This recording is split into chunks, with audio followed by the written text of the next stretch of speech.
Have you ever wondered why some people stay trapped their entire lives, while others somehow escape and build freedom from nothing? Why one man looks at money and sees fear, while another looks at the same money and sees opportunity? Stay with me until the end, because this story might completely change the way you see your life, and maybe your future. There was a man named Zevran Cole, 32 years old, thin shoulders, tired eyes, always rushing, always worried. Every morning started the same: a loud alarm, cold floor beneath his feet, the smell of instant coffee in a tiny apartment kitchen, and silence, heavy silence, the kind that makes you feel like life forgot about you. Zevran worked at a shipping warehouse on the edge of Chicago, 10 hours a day, lifting boxes. Midnight, 1 a.m., sometimes 2. His back hurt constantly. His eyes twitched from lack of sleep. Still, he kept going. Then came the first disaster. 3 months of work. 0 sales. 0. Zevran sat in front of his laptop staring at the screen. Rain hammered against the windows again. Same apartment. Same silence. And the same terrifying thought returned. Nothing is changing. Nothing will change. This time, it felt even heavier, because now he had tried and failed. He slammed the laptop shut. Anger rushed through him. He wanted to quit, delete everything, go back to normal life. At least normal pain felt familiar. That night, he walked to Orlin's apartment, fast, frustrated. When Orlin opened the door, Zevran exploded. "This doesn't work." Orlin stayed calm. "What doesn't?" "All of it. The learning, the discipline, the business. I'm exhausted." Orlin looked at him carefully, then asked softly, "How long did you spend becoming broke?" Zevran blinked. "What? How many years?" "Most of my life." Orlin nodded slowly. "But you wanted to escape in 3 months." Silence. Sharp silence. Then Orlin pointed toward a bamboo plant near the window. "Do you know something strange about bamboo?" Zevran shook his head. "For years, nothing happens above the ground. Nothing. But underground, it builds roots strong enough to survive storms."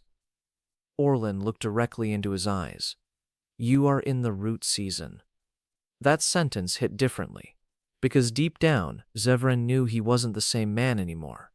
Even if his bank account still looked the same, he had more control, more awareness, more discipline, and maybe that was the real beginning.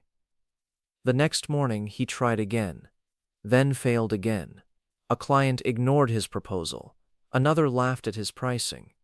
One company told him his work looked amateur. That word crushed him.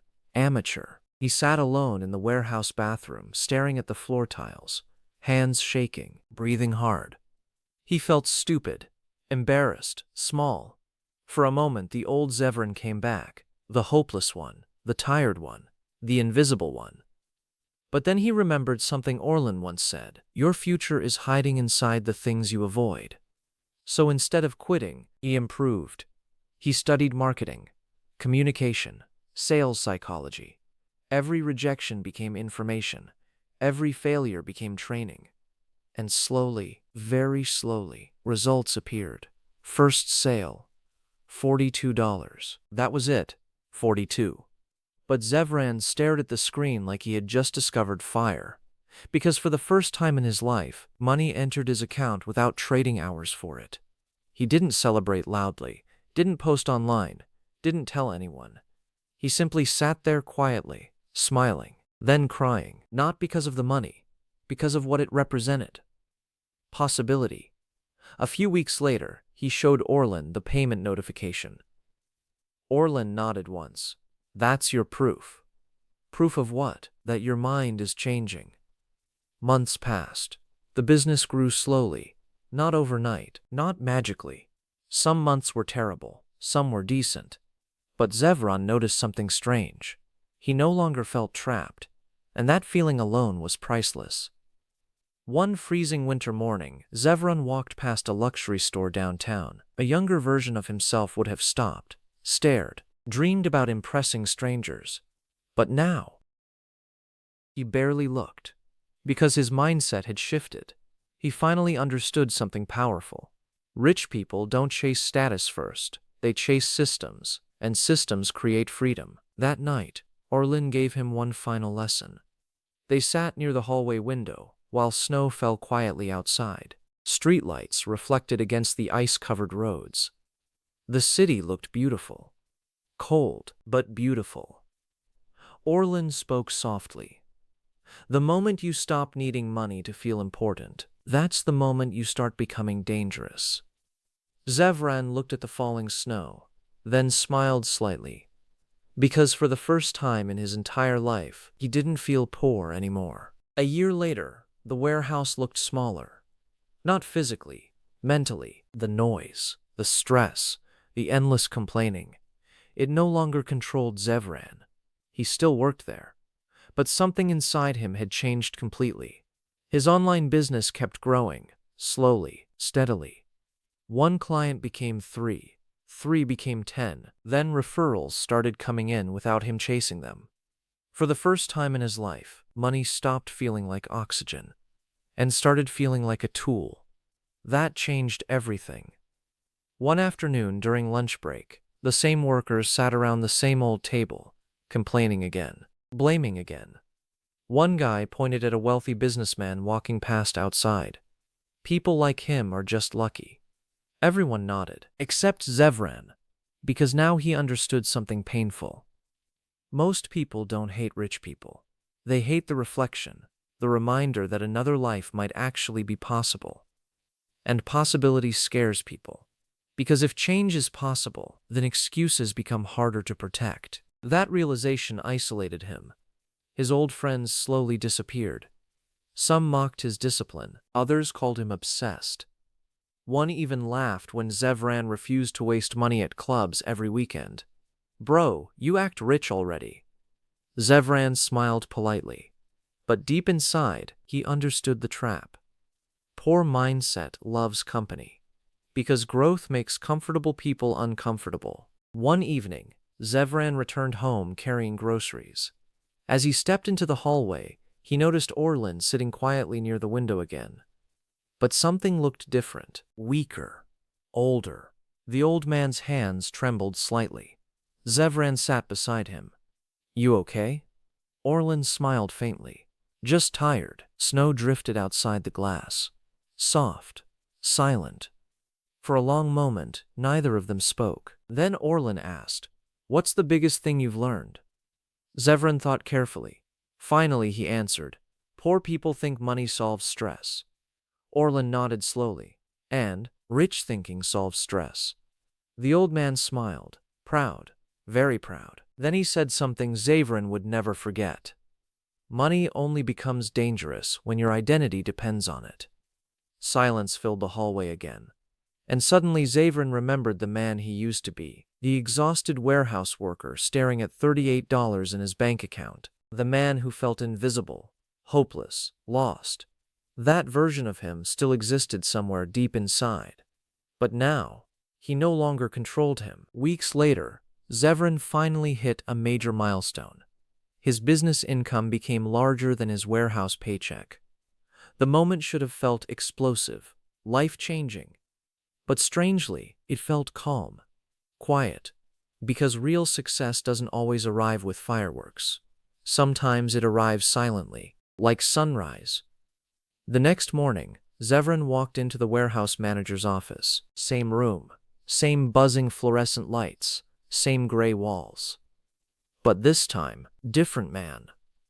The manager looked up. "You quitting?" Zevran nodded gently. The manager leaned back. "You got another job?" Zevran smiled slightly. "No, I built one." Those 3 words carried years of pain inside them. Years of fear. Discipline. Failure. Growth. The manager stared at him in silence, almost confused, because most people never leave. That was the system. Work, consume, repeat. And Zevran had escaped it. When he walked out of the building for the last time, cold wind hit his face again. Just like that night months earlier. Cars rushed past him, People hurried across sidewalks. The city still looked the same. But he didn't. That was the difference. Transformation isn't becoming someone new. It's finally becoming aware of who you were supposed to be. Later that evening, Zevran knocked on Orlan's apartment door. No answer. He knocked again. Still nothing. A strange feeling crept into his chest. The building manager approached quietly. "You looking for Orlan?" Zevran nodded. The manager lowered his eyes. "He passed away this morning." Everything froze.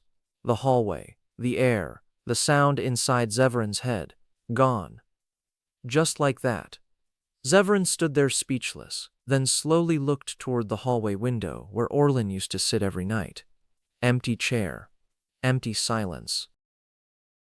And suddenly, the grief hit hard. Because some people enter your life for only a short time, but permanently change your direction.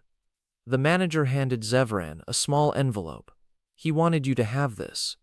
Inside was a handwritten note, short, simple, classic Orlan.